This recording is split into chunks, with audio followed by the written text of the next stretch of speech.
Chauffeur d'autobus, un métier difficile. C'est d'autant plus vrai en ces temps de pandémie. Parce qu'ils sont, eux aussi, en première ligne face à la COVID-19. Ils rencontrent tous les jours des dizaines et des dizaines d'usagers, sans compter les situations qu'ils doivent gérer. Regardez et écoutez bien ce qui suit. Vendredi dernier, fin d'après-midi, ligne d'autobus 48 au nord de l'île de Montréal. Un chauffeur de la STM rappelle à un usager que le port du masque est obligatoire dans les transports en commun.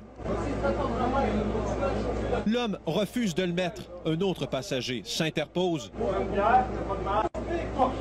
et ça dégénère.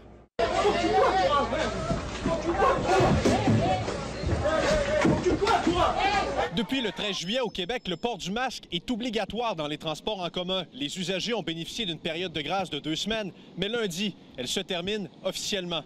Un décret gouvernemental interdira à l'exploitant d'un service de transport collectif d'y admettre une personne qui ne porte pas un couvre-visage ou de tolérer qu'elle se trouve dans un tel moyen de transport sans en porter un. Il y a quelques exceptions, mais les transporteurs fautifs s'exposent à des amendes de 400 à 6 000 $.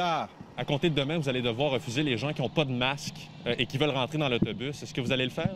On est obligé de les accepter, on n'est pas des policiers, ça leur risque. Moi, je l'informe, mais je ne l'oblige pas à sortir. D'ailleurs, la STM n'adoptera pas une approche coercitive pour son application. Une porte-parole nous explique par courriel que la forte augmentation du port du couvre-visage observée dans les dernières semaines tend à confirmer que cette stratégie fonctionne. François Pépin est président de Trajectoire Québec, organisme qui intervient dans la promotion des droits des citoyens en matière de transport collectif. C'est pas clair, c'est pas indiqué c'est qui donne les contraventions en question. Selon les dernières données disponibles, la majorité des utilisateurs des différents réseaux de transport de la grande région de Montréal portent le couvre-visage. 95 % pour la STM à Montréal, le RTL à Longueuil et la STL à Laval. Andy Saint-André, TVA Nouvelles, Montréal.